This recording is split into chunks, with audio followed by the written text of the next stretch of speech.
Hello, welcome to another video. In this video, we're going to be continuing our series on the Kingdom of Nakara.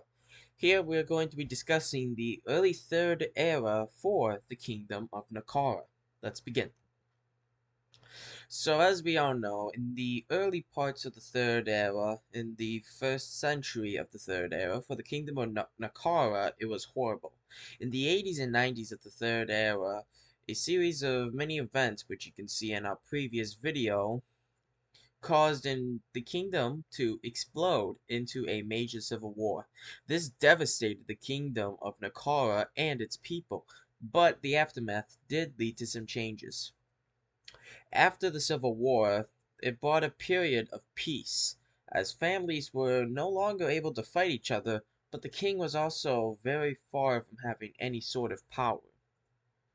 Now, you see, this is going to be the dynamic, the situation that's going to be happening for a long time. So the civil wars were a lesson to the kingdom of Nakara. During this time, the kingdom began to rise in prosperity as the money of the nobility and the monarchy generally went towards improving their various locations. Many new buildings such as castles, forts, roads, and more were built during this time. The kings of Nakara oftentimes competed with nobles to build such of these buildings like luxurious castles and to improve their respective cities. Now, this part of Nakaran history would last from the 90s all the way to the 200s of the Third Era. So in 212 of the Third Era, the kingdom of Shea, led by its king Hakusa, led an invasion into the kingdom of Nakara to press his claim on the throne. He was defeated in the Battle of Yenev and the king of Nakara, Simashur I, counterattacked. By 215, Simashur managed to conquer the entirety of Shea, incorporating it into Nakara, and thus demonstrating the rise of Nakara, which the kings would take advantage of. So you can see on this map, this is a map of Nakara circa 220 of the Third Era. Now, during this period of time, Algamore was split into a series of numerous states. Eventually, the Confederation of Hag-Mor began to raid into Nakaran territory.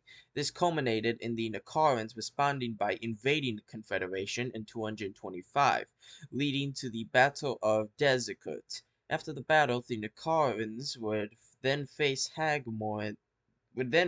Hag-Morans in the Battle of Kuruz, in which the Hagmorans were forced to retreat. These wars would continue, with the Algamoran states being a pain in the Nakaran south.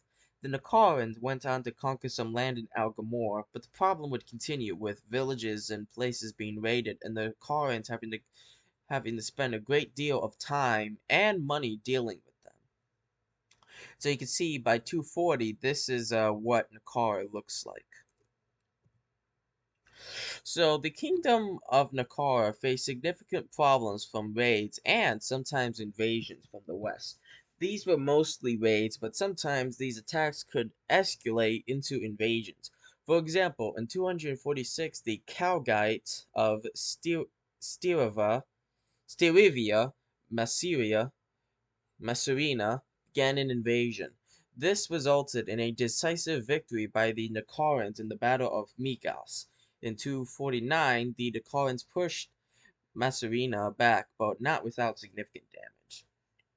However, soon afterwards, unfortunately, the king of Nakara, Lemeth I, was dying of disease, so he decided to split the kingdom into three. When he died in 252 at the Third Era, the kingdom split into three.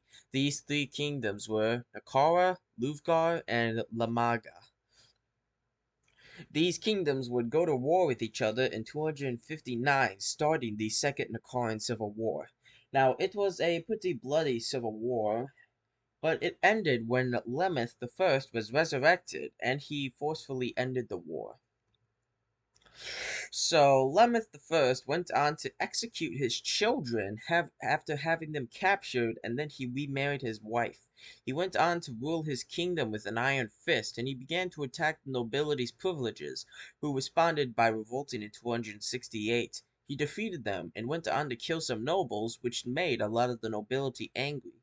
Eventually, in 270, Algamore, which had recently united, attacked the Nakarans and forced them into a humiliating peace treaty 2 years later. Eventually, another noble revolt would occur in which Nartha was captured and Lameth II would be burned alive. Afterwards, a period actually, to go back on Lameth I, he is actually quite an insane king. So he executed his children, but he also did some pretty horrible stuff. Like one time, he had a newborn baby, and it turned out that his wife cheated on him. So to retaliate, he beat the baby onto a wall to death and then impaled it in front of his wife's room, well, his bedroom, for the next basically couple months. It got so bad that the baby's carcass was starting to rot, and he basically told his wife to not have another affair. Turns out she did, and he responded by doing the same thing to her. He would eventually die in the 280. Wait, no. What? Why did I say that? My fault. He was burned alive. My bad. So afterwards, a period of continual decline would happen, with the Nakara nobility becoming much more corrupt. This led to the west of Nakara just disappearing from Nakaran control. But because of a series of events in Nartha, the new king, Hekison XII, decided to do nothing about it. He was preoccupied with his wife having affairs, and even himself having affairs, and his gluttonous meals, which were very expensive to maintain. Eventually, in 303, an empire known as the Achaevian Empire, which had been growing for the past 60 years, swooped into Nartha, capturing it and conquering the kingdom. Under the rule of the Achaevian Empire, the ruling was not done by Nartha, but much further away in the city of Eschamin. Eschamin. Echisman. Echisman. Sorry about that. This led to a peasant named Astevian. As Ast, wait, give me a second. Astevan to rise up in rebellion in 319. He managed to defeat and raid the Achaevian soldiers numerous times. And eventually he forced the Achaevians to grant Nartha greater autonomy. In 322, he rebelled again, this time hoping to remove the Achaevians from power. He failed, but he managed to evade capture and went on to live a largely peaceful life. He was able to do this because the Achaevians promised to keep the autonomy of Nartha if he settled down, which he did. Eventually, the Achaevians were attacked and soon conquered in 325 by the Lucasians, a nomadic group of people migrating from Algamore. They were attacked by the Luvarians, and soon the Lucasians attempted to settle into Nartha proper. And so I've got here 4 maps. The first one is before the invasion, and here we've got our second one, which is the Achaevian Empire. The third one is the Lucasian horde, and then the fourth one is the Lucasians who attempted to settle into Nartha proper. And you can see here that it's very common to have like Nartha and the Kingdom of Nakara and all those places have these very roughly similar borders. This is basically the realm of Nakara. Like, yeah. So, in 337, a man named Mavtiev, a powerful noble, declared himself as the king of Nakara. He soon led a rebellion, which is known as the 3 Days Rebellion, since it lasted 3 days. Afterwards, he went on to set up his dynasty, the Araman dynasty, which he hoped would last longer than his life. However, he failed, and in 349, after he died, the Numo dynasty retook its power. Now, a good thing to note during this time was that the Narthans were under relative stability. Under the foreign empires, they were granted a high amount of autonomy, and though things weren't good, they were stable. So, this really isn't that important, but it's just a neat thing to do. The Yanakuku rebel invasion was an attempted invasion from the Demesis Yanakuku. A Demesis is basically a god without a title. So basically, any powerful, really powerful being that has like no lord or prince title. And this was done in the year 352 of the Third Era. He first targeted the city of Nartha and managed to besiege it. However, after Nakara sent a letter of basically a cry for help, many other countries sent soldiers to his cause, and they launched a counterattack and they killed Yanakuku in the ensuing battle. While the invasion itself wasn't too important, the northern mind changed. This was a massive prestige boost to the king of Nakara, Sigismund. So in 367, Sigismund married off his eldest daughter to the king of a place known as Telvar, which was west of them. He did this so that he could protect his western border and be bordered to a friendlier nation. For the next 13 years, Sigismund slowly expanded his realm through conquest, stripping away lands from mainly the Algamorans, until he died in 402 of the Third Era. Though his reign was very long, not much really happened that's significant to this video.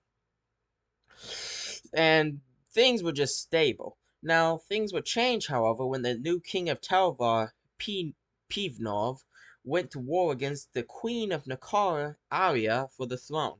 This resulted in the Battle of Terek, in which the queen landed a decisive victory in 404. In 406, the Treaty of Atuga was signed, which basically prevented the kingdom of Telvar from pressing its claim. So in 411, the king of Nakara, Sigismund II, wait, Stig, oh yeah, Sigismund II. Never mind. So Sigismund II would arrange a marriage between his daughter, I believe. Oh wait, no. His daughter. He would actually marry the king of Telvar's daughter, who was the only daughter that the king of Telvar had. The marriage happened, however, war soon erupted between Sigismund because Sigismund II, Sigismund, would use his wife's claim to the throne to attempt to get it for her, so that he could unite the two kingdoms after his death. He failed and ended up losing a quarter of his army in the Battle of Magiran in 422. This caused him to make peace with Telvar, establishing a 50-year truce, which lasted for 3 years. In 425, Sigismund II launched another attack, hoping to capture the throne.